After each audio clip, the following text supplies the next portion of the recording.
이틀째 이어진 국회 대정부 질문에서 여야가 조문 외교 논란으로 격돌했습니다. 야당은 윤석열 대통령이 엘리자베스 2세 여왕을 직접 조문하지 못한 건 외교 참사라고 비판했고, 여당은 조문 외교를 정쟁으로 몰아가선 안 된다며 정부를 엄호했습니다. 신당역 스토킹 살인 사건과 관련한 국회 여가의 긴급 현안 보고에서 여야가 관계부처의 안일한 대처를 꼬집었습니다. 여성가족부는 경찰청과 한 라인을 구축하고 수사 당국도 피해자 신변 보호 조치 등을 적극 시행하겠다고 밝혔습니다. 국회 국방위의 국정감사에 문재인 전 대통령을 증인으로 출석시키는 문제를 놓고 여야가 충돌했습니다. 국민의힘이 전 정권 관련 의혹을 규명해야 한다며 국회 출석은 불가피하다고 본 반면 민주당은 전 정부 망신주기라고 반발했습니다. 뉴스엔 파워 인터뷰, 오늘은 국민의힘 박수영 의원과 함께 정진석 비대위원장, 주호영 원내대표 투톱 체제가 완성된 당 지도부의 과제와 여야 난타전 속에 전운이 고조되고 있는 정기국회 주요 이슈에 대한 입장을 들어봅니다.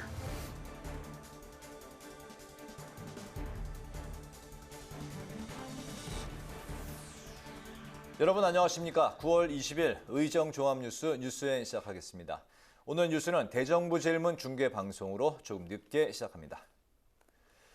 국회 대정부 질문 이틀째 여야는 윤석열 대통령 내외의 영국 엘리자베스 여왕 2세 조문 일정 취소 논란을 놓고 치열한 공방을 벌였습니다. 야당은 조문 없는 조문 외교로 외교 참사라고 맹공을 퍼부었고, 여당은 정쟁으로 돌아가선 안 된다고 맞섰습니다. 박지영 기자가 보도합니다. 국회 대정부 질문 외교통일 안보 분야. 윤석열 대통령 내외가 계획했던 영국 엘리자베스 여왕 2세 조문을 취소한 것을 두고 야당은 외교 참사라고 맹공을 퍼부었습니다. 영국 시내 교통이 혼잡한 상황에서도 다른 나라 정상들은 모두 조문을 했다며 윤 대통령 내외가 조문을 하지 못한 건 대통령실의 사전 준비가 부족했던 것 아니냐고 따졌습니다. 그런 사전에 그런 사항을 파악을 못해서 일정을 조정을 못한 거라든지 이런 부분에 대해서는 외교부가 무능하거나 대통령실이 치밀하지 못했다. 이 부분에 대해서는 인정을 하셔야 안 되겠습니까? 특히 윤 대통령이 영국 방문 일정 4개 중 2개를 소화하지 못한 데에 대해 주영 한국 대사가 아직까지 공석인 점을 원인으로 지목했습니다. 윤 대통령은 조문 없는 조문 외교로 우리나라의 국격을 떨어뜨리고 있습니다. 모든 것은 영국 왕실이 아니라 고위 외교급이 없어서 그런 거죠. 여당은 조문 외교마저 정쟁거리로 몰아가선 안 된다며 야당을 비판하고 정부를 적극 옹호했습니다. 외교에는 여야가 있을 수 없습니다. 이 조문 외교마저도 국내 정치적 정쟁거리로 몰아가는 행태 바꿔야 될 때가 오지 않았습니까? 영국 국왕의 어떤 조문에 대해서 국내에서 외교 실패라고 이렇게 시끄럽게 정쟁을 하는 나라는 저는 대한민국 외에는 없었던 것 같습니다. 정부도 조문 일정을 취소한 건 영국 왕실과 조율로 이루어진 일정이라고 거듭 밝혔습니다. 또 국장인 장례미사가 공식 행사라고 강조하기도 했습니다. 저는 오히려 더 공식적이고 포멀한 것은 그 성당에서 열리는 여왕을 모시고 하는 그 500명의 그 미사가 더 중요한 거 아닌가. 이와 함께 여야는 전현직 정부의 대북 정책을 놓고도 공방을 벌였습니다.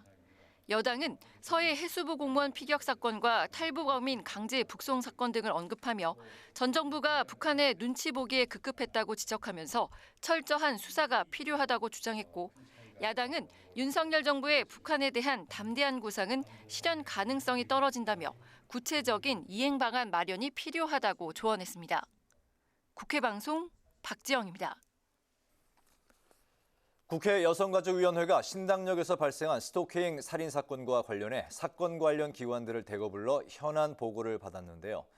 여야는 사법당국을 비롯해 각 기관의 안일한 대처를 한 목소리로 질타하고 재발 방지책 마련을 촉구했습니다. 보도에 홍혜진 기자입니다. 여가위의 신당역 스토킹 살인 사건 관련 현안 보고에서 여야 의원들은 스토킹 범죄에 대한 관계기관들의 안일한 대응을 문제 삼았습니다. 특히 피해자와 가해자가 함께 일했던 서울교통공사의 근무 형태나 직원 관리 등에 문제가 있었다고 질타했습니다. 노조에서 문제 제기했던 야간의 2인 1조 근무에 대해서 진행을 하실 겁니까? 만약에 이분이 혼자가 아니라 둘이었으면 이런 일이 당했겠습니까? 몰카 음란물 유포로 벌금형 전력이 있잖아요. 직위 해제자가 다른 직원의 근무 현황의 정보를 접근할 만한 사정이 있습니까? 서울교통공사 측은 가해자의 범죄 이력은 입사 전에 확인되지 않았다고 해명하고 재발 방지책 마련에 노력하겠다고 밝혔습니다. 모든 사회와 또 유가족에게 씻을 수 없는 그런 상처와 고통을 일으킨 데 대해서 깊은 사과와 위로를 드리겠습니다. 앞으로 이런 일이 재발되지 않도록 저희들은 더 노력하겠다는 말씀으로. 여야는 사법당국의 책임 소재도 따져 물었습니다. 한 달 후에 또다시 문자질을 합니다. 이게 영장 청구 사유가 아니에요? 경찰청 반성해야 됩니다. 이 정도로 피해자가 참다 못해서 올 1월에 신고할 정도면 스토킹 이거는 제발이에요, 제발. 검찰에서 이제 징역을 9년을 구형했습니다. 중대범죄로 인식이 됐을 텐데 그때 다시 한번 판단해 볼 수 있는 것이 아니었는가.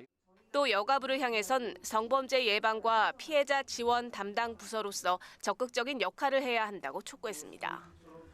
이에 여가부는 경찰청과 한 라인을 구축하고 국가기관 내에 성폭력 사건이 발생하면 여가부에 의무적으로 통보하도록 하는 등 대책 마련에 나서겠다고 밝혔고, 법무부는 반의사 불벌 조항 폐지 등을, 경찰은 범죄 피해자가 원하지 않더라도 신변보호 조치 등을 시행하겠다고 밝혔습니다. 한편 피의자 전주환의 구속영장을 기각해 이번 사건의 책임론이 제기된 법원 측은 오늘 여가위 회의에 사법부의 독립성을 이유로 출석하지 않았는데 구속영장 단계 조건부 석방제도를 도입해 일정한 조건으로 구속을 대체할 수 있도록 하겠다며 구속제도 개선 방안을 밝혔습니다. 국회방송 홍혜진입니다. 문재인 전 대통령을 국방위 증인으로 채택하는 문제를 두고 여야는 오늘도 공방을 이어갔습니다. 국민의힘은 전 정권 사건의 실체 파악을 위해서 출석이 불가피하다며 공세를 펼쳤고, 민주당은 사상 초유의 일이자 의도적 흠집내기라고 반발했습니다. 김동희 기자입니다. 문재인 전 대통령을 국회 국방위원회 국정감사 증인으로 채택하는 문제를 두고 여야가 격돌했습니다. 국민의힘은 탈북어민 강제 북송과 서해 공무원 피격 등 전 정부 때 벌어진 사건들의 실체를 파악하려면 당시 최고 통수권자인 문 전 대통령의 출석이 불가피하다고 보고 있습니다. 우리 외교 안보의 치명적인 정책 오류가 국군 통수권자이던 대통령으로부터 생긴 것이라는 인식을 가지고 아마 그런 발언을 한 것 같은데, 전직 대통령 예우라는 측면하고 그다음에 제대로 정책의 잘잘못을 파악하기 위해서는 어느 선까지 나오는 게 맞는지 이런 것을 종합적으로 검토해서. 민주당은 여당 지도부가 의도적으로 문 전 대통령의 흠집을 내려 한다며 강력 반발했습니다. 사상 초유의 일인데 여당이 국정 운영을 민생 중심으로 하질 않고 전임 정부에 대해서 공격하고 망신 주기를 하면서 자신들의 지지층에게 오히려 호소하려고 하는 듯한 태도를 취하는 게 결국 정쟁을 통해서 정치적 이득을 보겠다. 국민의힘은 국민적 의혹이 있다면 누구든 성역은 없다고 거듭 강조했습니다. 전직이든 현직이든 국민을 대표한 국회에서 질문하는 건 당연하다고 입장을 고수한 건데, 민주당은 대통령 관저 공사와 장신구 문제 등의 의혹으로 윤석열 대통령의 부인 김건희 여사를 증인으로 부르자고 하면 동의할 거냐고 반문하며 맞불을 놨습니다. 전날 국회 국방위에서도 문 전 대통령 증인 채택 문제로 여야가 날선 공방을 벌인 가운데 윤석열 정부의 첫 국정감사를 앞두고 전현직 정부와 관련한 증인 채택 공방은 상임위 곳곳에서 벌어질 걸로 보입니다. 국회 방송 김동희입니다. 당의 안정화를 최우선 과제로 꼽은 국민의힘의 새 원내사령탑 주호영 원내대표가 오늘 정부와 실무당정 협의체를 구성하고 민생에 집중하겠다는 각오를 밝혔습니다. 더불어민주당은 노란봉투법을 비롯해 이번 정기국회에서 추진할 7대 중점 법안을 선정하고 민생 이슈 선점에 나섰습니다. 보도에 김희연 기자입니다. 여야가 정기국회 민생 경쟁에 돌입했습니다. 비대위원장에서 원내대표로 돌아온 주호영 원내대표는 당 안정과 함께 민생을 일성으로 내세웠습니다. 이미 정기국회 100대 입법 과제를 발표했음에도 그동안 당 안팎 내용으로 국민의힘의 추진 법안과 정책을 제대로 알리지 못했다고 자성하며 상임위원단의 분발을 촉구했습니다. 우리 상임위 위원장님들이나 간사님들께서는 해당 부처의 이 중요 정책이나 현안 또 예산 상황을 실시간으로 파악하셔서 우리가 국정을 주도한다는 생각으로 모든 현안을 이끌어 주시기를 부탁을 드리겠습니다. 특히 주 원내대표는 취임 인사차 국회를 방문한 이진복 대통령실 정무수석을 만난 자리에서 정책의 실무 내용을 조율하는 실무당정 협의체를 구성하기로 했습니다. 오는 25일 고위당정 협의회를 앞두고 실무협의체를 구성한 만큼 양곡관리법과 노란봉투법 개정안 등 주요 현안에 대한 추진 방향을 검토할 계획입니다. 더불어민주당은 정기국회에서 추진하기로 한 22개 민생입법 과제 중 7대 중점 법안을 출연내고 민생 주력 의지를 더욱 강화했습니다. 박홍근 원내대표는 70대 어르신 일자리 대폭 축소, 경로당 냉난방비와 양곡비 지원 예산 감축 등 취약계층 지원부터 줄이는 게 윤석열식 약자 복지냐고 비판하면서 민생 법안 처리에 대한 여당의 협조를 촉구했습니다. 민생에 무한 책임을 져야 할 정부 여당에 거듭 촉구합니다. 정기국회는 국민을 위해 국회가 본격 일해야 할 시간입니다. 당내 권력 다툼, 야당 탄압은 즉각 중단하고 국민을 위한 민생 예산과 민생 법안 처리에 적극 나서 주시기 바랍니다. 민주당의 7대 중점 법안에는 파업 노동자에 대한 기업의 손해배상 청구 소송을 제한하는 노란봉투법을 비롯해 요건에 따라 의무적으로 쌀 시장 격리 조치를 취하는 양곡관리법 개정안, 원자재 가격 변동에 따라 납품 단가를 조절하는 납품단가 연동제법 등이 포함됐습니다. 이와 함께 민주당은 검찰 수사권을 확대하는 법무부의 시행령 개정을 비판하며 이를 방지하기 위한 입법도 검토 중입니다. 이번 정기국회에서는 신당역 스토킹 살인 사건을 계기로 여야가 후속 대책 필요성에 공감대를 형성하면서 스토킹 방지법 개정도 이뤄질 것으로 전망됩니다. 여당에선 스토킹 범죄자 위치 추적 허용과 반의사 불벌죄 폐지를 담은 법안이 발의됐고 야당은 전자발찌를 비롯한 처벌 강화 내용을 담은 개정안을 추진할 계획입니다. 국회 방송 김희연입니다. 국회 농해소위는 민주당 단독으로 소위를 통과한 쌀 시장 격리 의무화를 담은 양곡관리법 개정안을 오는 26일 전체 회의에서 처리하기로 했습니다. 당초 여야는 오늘 농해수위 전체 회의에 양곡관리법 개정안을 상정할지 여부를 두고 이견을 보였는데 여야 간사가 협의를 통해 오는 25일 쌀값 안정화와 관련한 정부 대책 발표를 듣고 다음 날 법안을 상정하기로 의견을 모았습니다. 국회 과학기술정보방송통신위원회 여당 간사에 박성중 국민의힘 의원이 선임되면서 과방위가 본격적인 의사일정에 들어갔습니다. 과방위는 후반기 국회가 시작된 이후 5번에 걸쳐 전체 회의를 개최했지만 민주당 소속 정청래 위원장의 회의 운영에 국민의힘이 반발하면서 그동안 파행을 빚어왔습니다. 이어서 과방위는 콘텐츠를 제공하는 빅테크 기업들의 망사용료 지불 문제와 관련한 공청회를 개최했는데 콘텐츠 제공업계와 통신업계가 대립했습니다.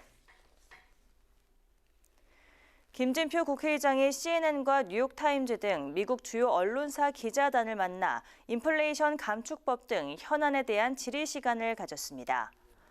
김 의장은 IRA로 한국 경제 타격이 예상된다는 기자단 질문에 IRA는 미국 중앙간 선거를 겨냥한 무리한 법안이라며 선거 이후 한국산 전기차에 대한 보조금 혜택을 협의할 수 있도록 유보 조항을 둬야 한다고 강조했습니다. 또 한반도 평화를 위해서는 한미가 기동훈련을 자주 수행하는 등 북핵 위협에 강한 압박이 필요하다고 밝혔습니다. 사단법인 국가브랜드진흥원이 주최하고 홍익표 국회 문화체육관광위원장과 국민의힘 이용 의원이 공동으로 주관한 2022 국가브랜드 컨퍼런스 시상식이 오늘 국회에서 열렸는데요. 배우 이정재, 이영애 씨와 쇼트트랙 최민정 선수 등 다양한 분야에서 국가의 브랜드 가치를 높인 인물들이 선정됐습니다.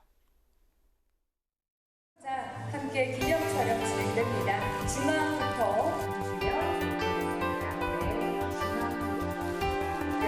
수리문을 가족 촬영 먼저 진행을 할 텐데요. 수상자 기준 받아주시고 중앙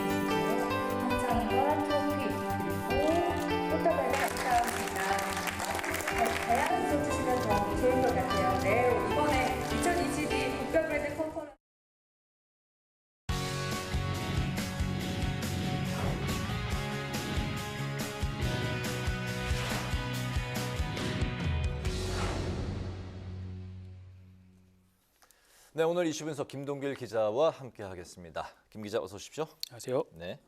BTS 병역 특례 문제가 또다시 수면 위로 올라왔습니다. 국회 국방위에서 여론조사를 실시했는데 여론조사 결과 찬성 의견이 60%를 넘었다고요.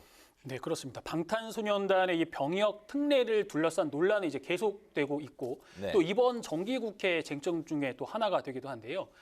정확히 좀 하자면 병역 면제가 아니라 군 복무 대체입니다. 대체 복무를 하는 것인데 국회 국방위가 이에 대해서 여론조사를 직접 실시했습니다. 국방위가 지난 18일 엊그제죠. 배포한 보도자료를 보면 여론조사 기관 리얼미터에 의뢰를 했는데요. 지난 14일과 15일 양일간 18세 이상 성인 남녀를 상대로 조사를 했는데 BTS와 같은 대중문화예술인의 대체 복무에 찬성한다는 응답이 60.9%로 나타났습니다. 네. 그러니까 이제 우리나라 국민 10명 중에 6명이 동의한 것으로 조사가 된 거고요. 네. 또 BTS가 만약에 군에 입대할 경우에 조건부 공연 활동에 대한 찬반 여부도 물었는데 이에 대해서는 찬성이 58.7%, 반대가 37.7%로 나타난 것으로 조사가 됐습니다. 이 여론조사를 토대로 본다면 일단 BTS 대체 복무에 국민들이 찬성, 긍정적으로 바라보는 시각이 조금 더 우세하다고 볼 수 있는데 그런데 이 여론조사를 왜 실시를 한 건가요? 우리나라에서 병역 의무는 굉장히 민감한 사안입니다. 특히 청년들에게는 더 그런데요. 네. 그러다 보니까 국방위가 밝힌 입장을 보면 국민 여론을 수렴하기 위해서 또 조사를 했고 또 국회 입법 정책 참고용으로만 하겠다 이렇게 밝히기도 했습니다. 어제 국방위 전체회의에서 이현승 국방위원장이 국회의장실에 요청이 있었다고도 밝히기도 했었는데요. 현행 병역법을 보면 예술체육 분야 특기자는 군 복무 대신에 34개월간 예술체육요원으로 대체 복무를 하고 있는데 하지만 이 BTS와 같은 대중문화예술인은 마땅한 기준이 없기 때문에 그동안 병역 특례 대상에서 제외가 돼 왔습니다. 그래서 BTS 등 대중문화예술인도 대체 복무를 할 수 있도록 하는 병역법 개정안 3건이 현재 국방위에 계류가 돼 있는 상황인데 어제는 민주당 김영배 의원이 또 같은 병역법 개정안을 발의를 했는데요. 문화훈장과 포장, 체육훈장과 포장 등을 받은 대중문화예술인도 대체 복무를 할 수 있도록 하자. 이런 법안이 발의가 됐고 또 대중문화예술체육인 입영을 현행 30세에서 33세까지 연장하는 이 법 개정안도 현재 발의되어 있는 상태입니다. 그렇군요. 현재 국방위의 병역법 개정안 논의 어떻게 진행이 되고 있습니까? 좀처럼 진도가 나가지 않는데 이 문제는 굉장히 좀 민감한 사안이기 때문에 국회 국방위원회에서도 이 논의는 좀 신중하게 다뤄지고 있습니다. 정치권 내부에서도 여야 찬반이 갈리고 있는 상황인데요. 그래서 여야 모두 당론으로 입장을 정리하지 못했고 의원들 저마다 개별적인 목소리를 내고 있는 상황입니다. 일단 국방부와 병무청의 입장을 보면 국회 논의를 지켜보겠다는 입장이기는 한데 좀 신중한 입장인데요. 네. 사실상 반대 입장으로 볼 수 있는 게 지난달 29일 국방위 전체 회의에 이종석 국방부 장관의 발언을 보면요. 병역 자원이 급감해서 병역 특례 대상자를 줄이고 있는 측면이 있고 병역 의무 이행에 대한 공정성과 형평성의 가치가 갈수록 중요해지는 점을 고려하지 않을 수 없다. 이렇게 말했기 때문에 정부의 입장은 반대 입장이 크다라고 보여지고요. 또 군 출신 의원들도 이에 대한 신중한 입장, 반대편의 입장에 있다고 보여지고 하지만 부산시 지역 의원들은 홍보대사로 BTS를 위촉을 했거든요. 그래서 병역 특례를 강력하게 요청하고 있는 상황입니다. 네, 국방부와 병무청은 기존에 반대 입장이었는데 정기국회 이 상황에서 어쨌든 여론조사 결과가 나왔습니다. 긍정이 조금 더 우세한 상황인데 이번 정기국회에서 결론이 어떻게 날까요? 당장 BTS 멤버 중에 일부는 내년에 입영을 해야 되는 상황입니다. 올해가 네. 입영 연기가 끝나기 때문에 네. 대중예술인의 이 대체 복무를 쟁점화한 게 BTS거든요. 한국인 최초로 빌보드 차트에서 1위를 차지하면서 당시 국위 선양을 한다, 대한민국을 전 세계에 많이 알린다라는 측면에서 이때 쟁점화가 됐고 불이 지펴졌는데 네. 그러다 보니까 이번 정기국회에서 어떻게든 결론은 날 것으로 보입니다. BTS가 또 2030 부산 세계박람회 유치의 홍보 대사잖아요. 국방 입법 과정에 이 부분이 또 영향을 미칠까요? 어떻습니까? 제가 봤을 때는 영향을 좀 많이 미칠 것으로 보이는데 세계박람회라고 하면 올림픽 월드컵과 함께 세계 3대 축제이기도 합니다. 네. BTS는 그야말로 전 세계인들의 사랑을 많이 받고 있고요. 또 유엔 총회 연설까지 했었거든요. 그만큼 우리나라를 알리기에, 세계 알리기에 참 좋은 메리트가 있기 때문에 그런데 세계박람회 개최지 결정이 내년 11월입니다. 그래서 부산시에서도 BTS가 세계 여러 지역을 다니면서 공연도 좀 하고 우리나라도 알리면서 홍보도 해주길 기대하고 있는 부분이 있는데요. 그러려면 이제 BTS의 병역 문제가 해결돼야 되는 게 우선입니다. 그래서 정치 이 문제를 정치권에서 좀 해결해 주길 기대하고 있는 그런 부분들이 있거든요. 김진표 국회의장이 지난달에 이제 부산엑스포 예정지를 방문을 했었는데 네. 박형준 부산시장이 김 의장에게 이 부분을 요청하기도 했었습니다. 김 의장은 이제 오랜 기간 국방에서 활동을 했었기 때문에 이 부분들에 대해서 좀 잘 알고 있고 대체 복무에 대해 좀 잘 알고 있고 이와 관련해서도 대안을 제시를 했었는데요. 당시 발언 한번 들어보실까요? 대통령의 훈포장, 훈포장 정도를 받을 정도로 국익의 공헌도나 현재까지도 중요하지만 미래로 향하여 34개월 동안 계속해서 그런 기여를 할 수 있어야 의미가 있는 거니까요. 잘 만들어서 하면은 국민들도 다 찬성하시는 쪽이 많을 텐데. 김 의장이 해외 순방을 가고 또 국내에서도 이제 그 외빈들을 접견을 할 때 지금 계속해서 강조하고 있는 게 2030 부산 세계박람회 유치 지지거든요. 네. 그렇기 때문에 의장실에서도 이 부분을 좀 주목하고 있는 부분, 이 BTS의 병역 문제가 어떻게 되느냐에 대한 부분도 좀 신경 쓰고 있는 것으로 보이고요. 네. 김 의장의 발언처럼 어떤 기준으로 명확하게 대중예술인들에게 대체 복무를 제공할 것인지 이 부분에 대한 명확한 기준이 세워진다면 국민들도 또 여야 모두 어떤 공통의 또 합의까지 충분히 이끌어낼 수 있을 것이라 이제 그렇게 생각이 됩니다. 네, 김진표 국회의장은 국민들이 찬성을 할 것이다 이렇게 낙관적으로 지금 바라보고 있는 상황이네요. 오늘 이슈 분석은 김동길 기자와 함께했습니다. 김 기자 수고했습니다.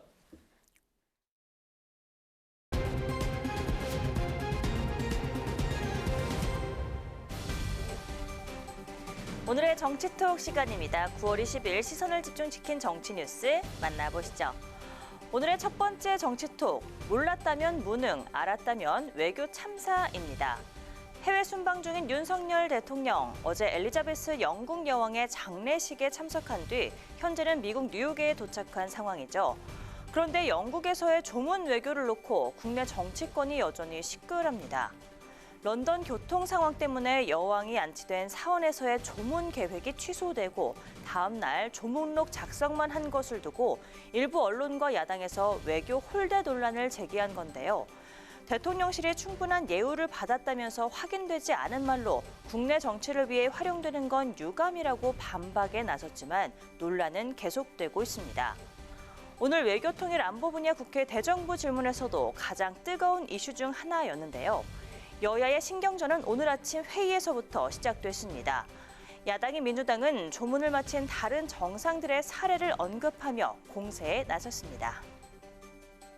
미국, 캐나다, 일본, 중국을 비롯해서 브라질과 우크라이나 조문사절단도 모두 교통통제 조건에서 조문을 했는데 왜 윤석열 대통령만 조문을 못했는지 궁금해합니다. 이 일대 교통통제는 사전에 예고되어 있었고 프랑스 마크롱 대통령도 운동화 신고 걸어서 조문을 했습니다. 교통통제를 몰랐다면 무능한 일이고 알았는데도 대책을 세우지 못했다면 더 큰 외교 실패, 외교 참사라 하지 않을 수 없습니다.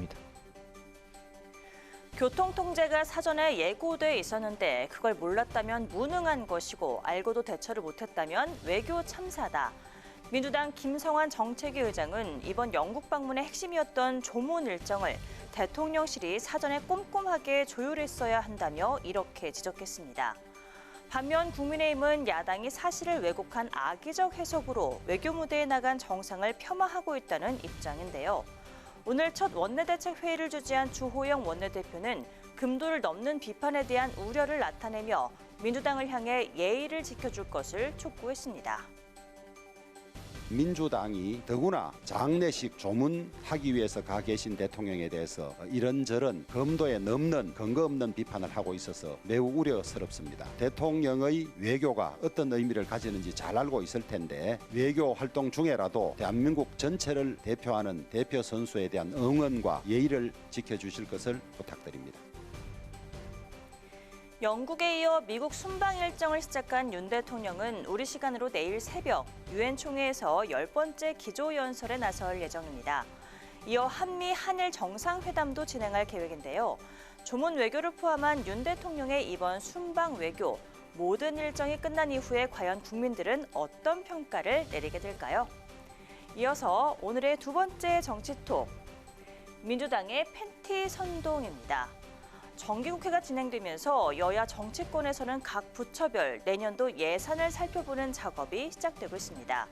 특히 윤석열 정부 첫 예산 편성을 들여다보고 있는 야당의 공세가 매서운데요. 꼼꼼하게 체크하지 않고 비판에만 치중하다 보면 자칫 실수나 오류를 범할 수 있습니다. 최근 군 장병들의 피복 예상 삭감을 지적한 민주당도 바로 그런 사례인데요. 먼저 어제 아침 민주당 지도부 회의에서 나온 발언부터 직접 들어보시죠. 전투화 319억 삭감, 축구화 21억 삭감, 이 추운 겨울에 내복 95억 삭감. 여러분 더 과간인 건 팬티입니다. 팬티 5억 삭감. 우리 아이들이 청춘을 희생해서 군대에 가 있는 그 기간 동안에 옷도 신발도 제대로 못 신게 삭감을 했군요, 이제.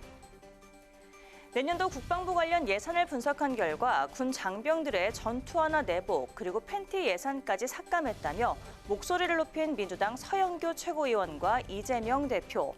하지만 곧바로 국방부의 반박이 이어졌습니다. 국방부는 입장 자료를 통해 서 최고위원이 언급한 삭감 내용은 사실이 아니라고 밝혔습니다. 삭감 규모도 10분의 1 수준으로 훨씬 적을 뿐 아니라 그것도 단가 하락에 따른 예산 감액 편성일 뿐 장병들에게 정상적 보급은 문제가 없다는 얘기였습니다. 그렇다면 민주당 서영교 최고위원의 군 장병 삭감 예산은 어떻게 나온 걸까요? 서영교 의원실은 지난 5월 같은 당 김병주 의원이 국회 예결위 회의에 참석해 발표했던 자료를 인용했다고 밝혔습니다. 그런데 언론의 팩트체크 결과 김병주 의원실이 당시 자료로 만드는 과정에서 실무자의 착오가 있었던 것으로 확인됐습니다. 당장 국민의힘에서 질타가 쏟아졌는데요. 권성동 의원은 국방부의 입장문이 나온 직후 페이스북을 통해 민주당이 명백한 거짓 선동을 하고 있다며 이재명 대표를 향해 팬티 예산이 아니라 팬티 업체와 유착이나 설명하시길 바란다고 직격탄을 날렸습니다. 속옷 업체인 쌍방울그룹과 이 대표의 변호사비 대납 의혹을 겨냥한 발언입니다. 권 의원은 오늘도 민주당이 평균 미달 집단이라는 자백이라며 맹비판을 이어갔는데요. 잘못 계산된 자료로 이래저래 체면을 구기게 된 민주당의 군장병 팬티 예산 지적. 앞으로 다가올 국정감사나 본격적인 예산 심사에서는 이런 실수가 반복되지 않도록 면밀히 확인하고 꼼꼼하게 체크해야겠습니다. 지금까지 오늘의 정치톡이었습니다.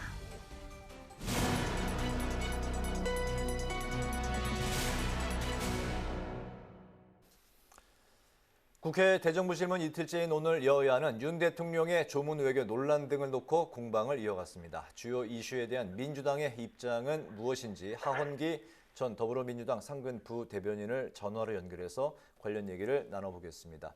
대변인님 안녕하십니까? 네, 안녕하세요. 하헌기입니다. 네, 반갑습니다. 영미 순방 일정을 소화 중인 윤 대통령이 엘리자베스 여왕 조문을 못하고 조문록 작성 그리고 장례식에만 참석하면서 논란이 일고 있는데요.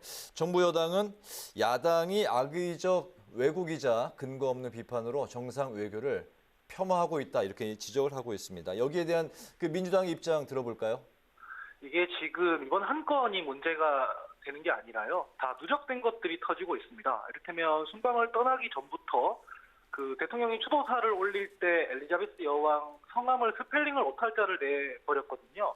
이게 단순 실수라 하더라도 결례는 결례인 것이고 이런 것들이 이때까지 계속 이어져 왔습니다. 저번에 펠로시 의장이 방한했을 때도 보면은 펠로시 의장이 무슨 경기도에서 서울로 급하게 오는 상황도 아닌데 뭐 만난다 안 만난다 교육이 됐다 이런 오락가락하는 모습들을 보였고 이런 것들이 누적되어 있는 연장선에서 조문 논란이 터지니까 뭐 국민들이 의혹을 제기하고 꼼꼼히 준비되어 있지 않았던 게 아니냐라고 하는 거거든요. 그래서 지금 이렇게 자기들이 깎아먹은 신뢰 저하를 그냥 뭐 단순히 좀 억울하다고 해서 악의적 선동이라고 하는 것은 별로 바람직한 태도는 아닌 것 같고요.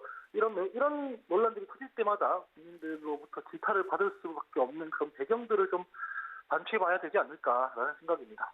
네. 네, 이런 가운데 국민의힘이 국회 국방위 국정감사 증인으로 문재인 전 대통령을 포함시켜 공방이 오고 가고 있습니다. 과거 민주당도 이명박 전 대통령을 국감 증인으로 채택한 바가 있다면서 이 전직 대통령이라도 성역은 없다는 주장인데요. 민주당은 아예 응하지 않을 계획인가요? 아마 이거는 근데 제가 봤을 때는 양당이 다 문제가 있습니다. 이렇게 정치적 공세를 강화하는 인플레를 자꾸 만드는 부분이 있는 것이거든요. 이를테면은 민주당 같은 경우에도 김건희 여사 같은 경우에 국정조사, 특검 이렇게 요구를 하게 되는데 영빈관 문제에 관해서요. 근데 모든 문제를 이렇게 특검이나 국정조사나 대통령을 국감 증인으로 신청하나 이렇게 공세의 강도만 높이면 국민들 입장에서는 전혀 납득이 안 될 겁니다. 보통 국회에서 갖고 있는 정상적인 기능을 통해서 자료를 제출을 받고 합리적으로 의혹을 제기한 다음에 이걸로도 부족하면 그때 더 세게 얘기를 해야 되는 거지. 이걸 봤을 때는 저는 양당 공이다 이런 태도는 별로 적절해 보이지 않는다 그렇게 생각합니다. 네. 최근 사회적 공분을 사고 있는 신당역 스토킹 살인 사건을 놓고 민주당 소속 서울시 의원의 부적절한 발언이 논란이 됐습니다. 당내 비판과 함께 이재명 대표는 엄중 문책을 지시했는데요. 어느 정도 수준의 징계가 필요하다고 보시는지, 또 당내 여론이나 앞으로 절차는 어떻습니까? 예, 징계 수위 같은 경우에는 윤리심판원에서 절차에 따라 진행될 것이기 때문에 제가 여기서 갖다부터 하기에는 좀 그렇지만 오늘 최고위 발언을 들어보니까 고민정 최고위원 같은 경우에는 제명시켜야 된다는 말도 하더라고요. 그 정도로 이게 문제적인 사안인 건 사실이고 현재로서는 이제 이분이 서울시의원 신분이다 보니까 서울시당에서 윤리심판원이 열려 있고 거기서 나온 결과를 토대로 최고위에 보고가 될 예정입니다. 최고위의 보고가 이루어지고 나서 징계를 할 예정인데요. 정치인들은 아무래도 이 말과 글로 지금 활동을 하는 사람들이기 때문에 이런 식으로 국민들에게 상처를 입힌 것에 대해서는 저도 당의 한 사람으로서 사과드린다는 말씀드리고 싶습니다. 네, 오늘 말씀 잘 들었습니다. 고맙습니다. 예, 감사합니다. 네, 지금까지 하원기 전 더불어민주당 상근 부대변인이었습니다. 주호영 후보가 선출되었음을 선포합니다. 극복해 나가도록 하겠습니다. 감사합니다.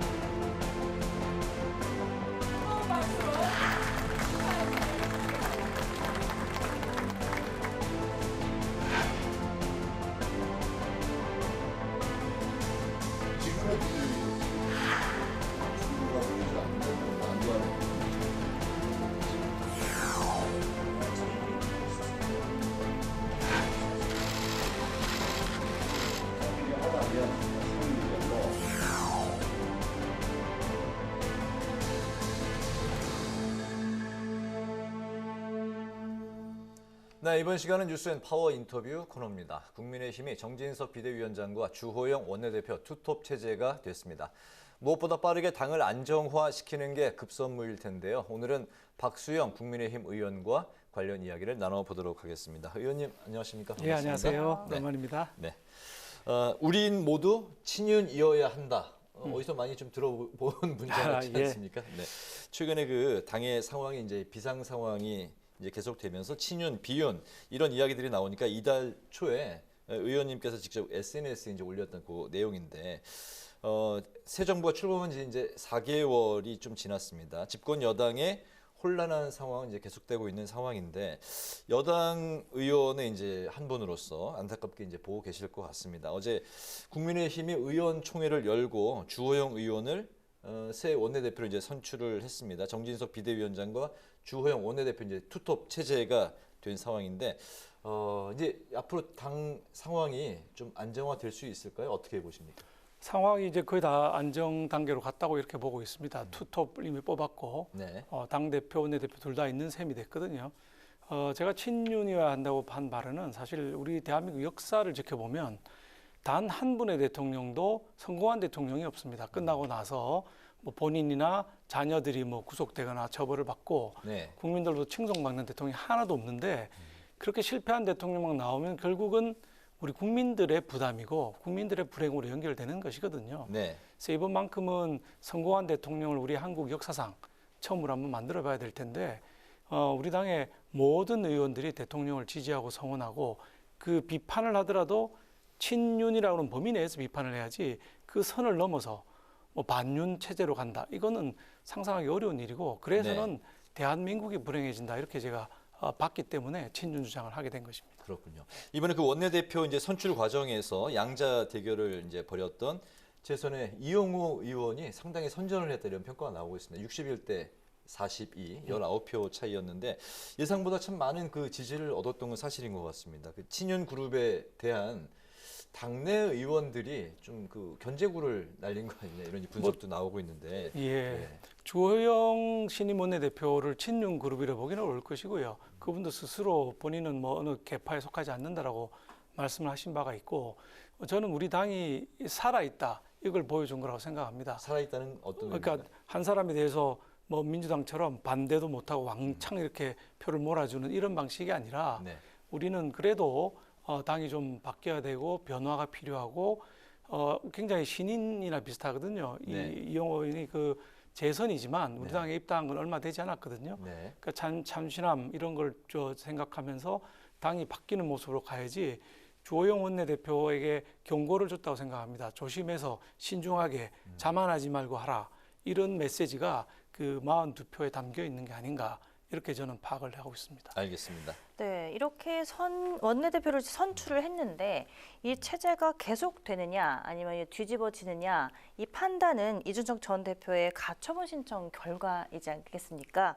네, 만약 법원이 이번에도 인용 결정을 내린다면 정진석 비대위원장과의 주호영 원내대표 투톱 체제에도 제동이 걸리게 되는 건데 이제 의원님께서는 법원의 판단은 어떻게 될 것 같고 또 이후에 당 상황은 또 어떻게 될까요? 예, 뭐 아마 1차 우리 가처분 처분이 결정이 있었지 않습니까?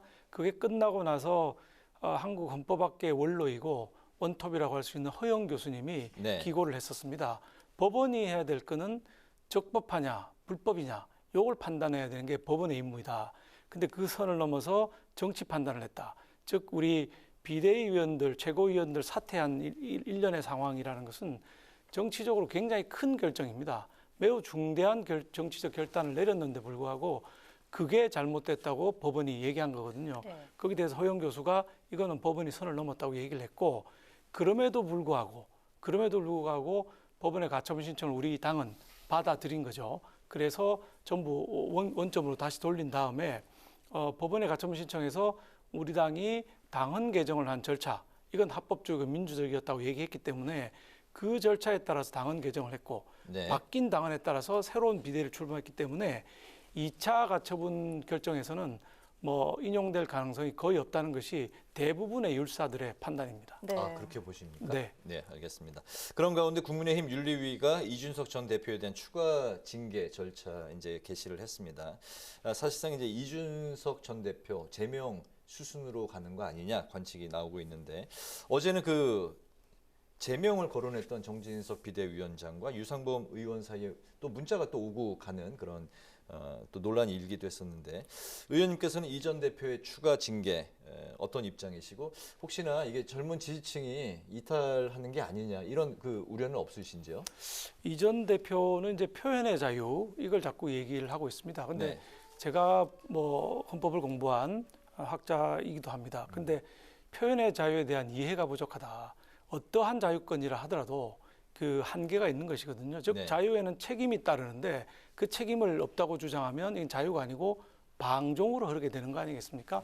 그러면 어떤 발언을 하는데 그냥 평당원이라 하더라도 자유가 아니라 책임이 있는 범위 내에서 해야 되는 것입니다. 근데 우리 대통령을 뭐 개고기에 비유하고 그다음에 신군부 독재자에 비교하고 우리 당을 뭐 불태워버려야 될 정당이다 이렇게 얘기한 것은 정도를 넘었고 평당원이 아니라 전 당 대표이기 때문에 더더욱 조심해야 되는 선을 넘어서 이제 표현의 자유라고 하는 자유의 한계를 이미 넘어선 게 아니냐 이렇게 저는 보고 있습니다. 따라서 징계도 그 선을 넘어섰기 때문에 더 강한 징계가 갈 수밖에 없는 상황을 본인이 초래했다. 이렇게 보고 있습니다. 이준석 대표는 이제 양두구육에서 개고기 부분을 이제 좀 확대 해석하는 거에 대해서 이제 그 반발을 하고 있는 상황인데 역시 그 개고기가 또 문제가 되는군요. 아, 그렇죠. 그 양두구육의 그 얘기를 처음 했던 거를 뒤에 이게 문제가 되니까 본인도 아차 싶었던 것이죠. 뒤에 이제 마무리를 하면서 퇴각로를 만들고 있는 상황이지만 네. 처음에 했던 말은 그대로 공개가 다 있고 동영상으로도 다 떠들고 있기 때문에 그걸 뭐 뒤집기는 어려울 것이다 이렇게 봅니다. 알겠습니다. 이제 정치권 이슈를 이제 짚어보겠습니다. 어제부터 국회 대정부 질문이 이제 이어지고 있는데 영빈관 신축 추진 계획이 결국 이제 그 윤 대통령의 전면 철회로 취소가 됐습니다. 그렇지만 이제 야당의 공세가 계속 이어지고 그 대정부 질문에서도 여러 가지 또 이제 공세가 이어지고 있는 상황인데 야당은 영빈관 신축 추진에 김건희 여사가 있었다. 김건희 여사 지시가 있었던 게 아니냐 강하게 의혹을 제기를 하고 있습니다. 영빈관 신축 철회 그리고 민주당의 공세 뭐 쭉 지켜보셨죠? 예. 어떻게 바라보고 계십니까? 저는 최근에 우리 정치 상황이 매우 안타깝죠. 완전히 정치적으로 양극화가 돼서 이게 좀 함께 논의할 수 있는 공론의 장 이런 게 만들어지지 않고 특히 우리 더불어민주당은 기승전 김건희 이렇게 비판을 하고 있습니다. 전혀 영빈관을 김건희 여사가 지시했다고 하는 근거를 하나도 제시하지 못하고 있습니다. 잘 아시지만 우리 영빈관은 미국의 블레어하우스라든지 네. 중국의 조대에 비하면 형편없이 작고 낡은 상황이고 지난번 정권에서도 탁현민 비서관 같은 경우는 새로 지어야 된다 이렇게 주장을 했던 것이거든요. 그럼 뭐 그런 컨센서스를 만들어서 갔으면 되는데 그거를 일단 비판부터 하고 보는 이런 상황입니다. 뭐 800억 이 정도 드는 돈이 사실 우리 경제 규모에 비하면 그렇게 큰 돈은 아닙니다. 다만 지금 코로나 이후에 상황이 어렵기 때문에 대통령께서 빨리 처리하신 것은 정말 잘한 결정이다. 그 내용이 옳고 잘못되어서 그렇다 이걸 떠나서 국민들의 여론이 이제 좋지 않고 시기가 좋지 않으니까 빨리 처리하신 정치적인 결정은 잘했다. 그렇지만 영빈관은 지어야 된다. 우리 대통령 비행기 이번에 영국 가셨지 않습니까? 미국 네. 가시는데 이 비행기가 무려 뭐 5천억 이렇게 드는 그 비행기입니다. 근데 지난번 정권에서 사지 않았습니까? 임차를 했지 않습니까? 네. 임차를 한 거를 그럼 돈이 그렇게 많이 드니 왜 임차하느냐? 매번 그냥 비행기 타고 가라. 이렇게 얘기하는 건 아니거든요. 우리 대통령 움직이시는 행사, 또 외국 국빈들이 왔을 때 하는 영빈관 이런 거는 정말 공론화장에서 논의하고 결정하고 가야 되는 사항이지 이거를 뭐 발목 잡기식으로 가는 것은 자가당착이죠. 탁현민 비서관 새로 지어야 된다 그렇게 얘기했는데 딱 바뀌니까 또 이건 안 된다라고 얘기하는 건 적절하지 않은 정치적 공세에 불과하다 이렇게 봅니다. 네. 네. 이 영빈관을 두고도 문제가 있었지만 사실 이재명 대표를 두고도 여야가 대립을 하고 있는 모습이에요. 이게 처음에는 민생에만 집중하는 투트랙 전략을 펼쳤는데 이제 검찰과 경찰 수사가 이제 이 대표를 향해서 좀 강해지면서 강한 야당을 표방한 이 대표의 발언 수위도 올라가고 있는데요. 이재명 대표의 최근 행보 그리고 사법 리스크 어떻게 보십니까? 이재명 대표는 저는 인천 계양을에 출마할 때부터 시작해서 당 대표 출마, 최근에 민생과 강한 야당의 투트랙까지 목표는 딱 하나라고 생각합니다. 본인 살리기, 본인 구하기죠. 이재명 일병 구하기라고 소위 얘기하는 소위 사법 리스크가 굉장히 큰데 이거에 불구하고 본인을 방탄하겠다는 목표 이외에는 아무것도 없는 즉 당을 죽이고 대한민국을 흔드는 일을 본인의 방어를 위해서 하시고 계시다 이렇게 보고 있고요. 네. 저는 안타까운 게 전통의 민주당입니다. 대한민국 민주화에 기여한 김대중 노무현의 민주당이 어떻게 이렇게 이재명의 민주당으로 사당화할 수 있는지 그리고 의총이라는 데가 어떻게 이재명 대표 한 사람을 지키기 위한 로펌으로 개인 로펌으로 전락할 수 있는지에 대해서 상당히 안타깝게 생각하고 최근에 민주당 내에 저하고 가까운 의원들 중에는 저하고 같은 생각, 즉 이 점에 대해서 매우 안타깝게 생각하는 의원들의 숫자가 늘어나고 있는 게 사실입니다. 네. 의원님께서 현재 그 산자중기위 이제 소속이시죠. 그 한국전력공사가 출자한 회사들의 재무 상태가 매우 심각하다 이런 자료를 이제 어제 내셨는데 한전의 경우 올해 이제 30조 원의 적자가 이제 예상이 되고 있는 상황에서 이제 사상 최악의 재정난을 겪고 있다 이런 이제 얘기들도 나오고 있습니다. 그렇기 때문에 출자 회사들의 재무 악화는 한전의 상황을 더욱더 악화시킬 수 있다 이제 이런 우려도 나오고 있습니다. 현재 이 상황의 그 정확한 실태가 지금 어떤 상황이고 또 어떤 대책이 또 따라서 필요하다고 보십니까? 문재인 정권이 출범하기 전까지 한전은 매우 좋은 회사였습니다. 흑자를 계속 보고 있던 회사였는데 문재인 정권 들어와서 탈원전을 하면서 값싼 원전을 줄이고 값비싼 LNG를 많이 이제 켜다 보니까 이 뭐 적자로 완전히 전환을 했죠.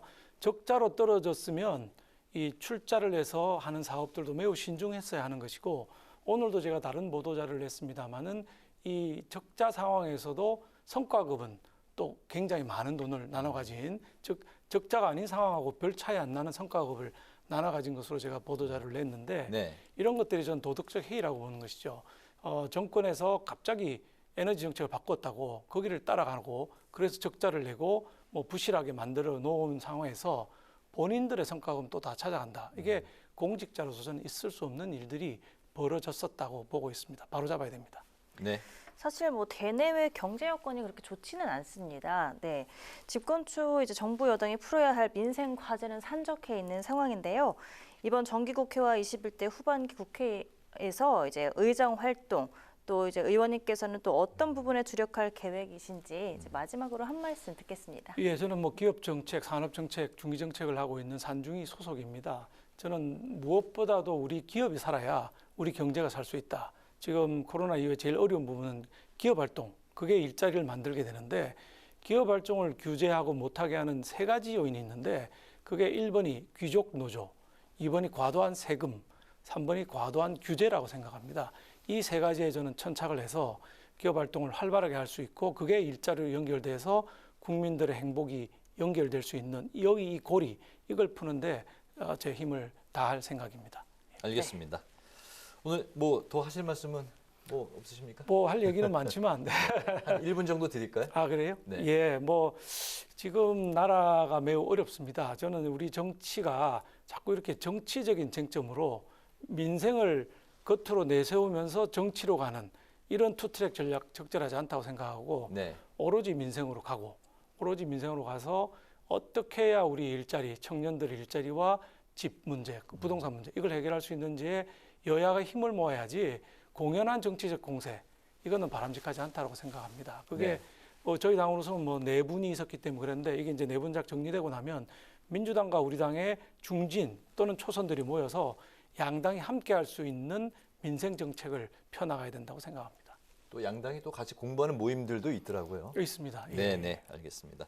오늘 뉴스앤 파워 인터뷰 이제 마칠 시간이 됐는데, 오늘은 국민의힘 당 지도부의 과제 그리고 정기국회 주요 이슈를 중심으로 살펴봤습니다. 지금까지 국민의힘 박수영 의원과 관련 이야기를 나눴습니다. 오늘 말씀 잘 들었습니다. 감사합니다. 감사합니다. 늦더위가 물러가면서 선선한 가을 날씨가 이어지고 있습니다. 내일도 전국의 하늘이 대체로 맑은 가운데 일교차가 더 크게 벌어지겠습니다. 서울의 아침 기온이 14도, 대관령은 5도까지 뚝 떨어지면서 강원 산간에는 서리가 내릴 가능성도 있으니까요. 체온 관리 잘해주시기 바랍니다. 어제까지도 더웠는데 네. 이제 또 서리 소식도 들려오네요. 춥더라고요. 그렇습니다. 오늘 뉴스에는 여기서 마치겠습니다. 시청해주신 여러분 고맙습니다. 고맙습니다. 감사합니다.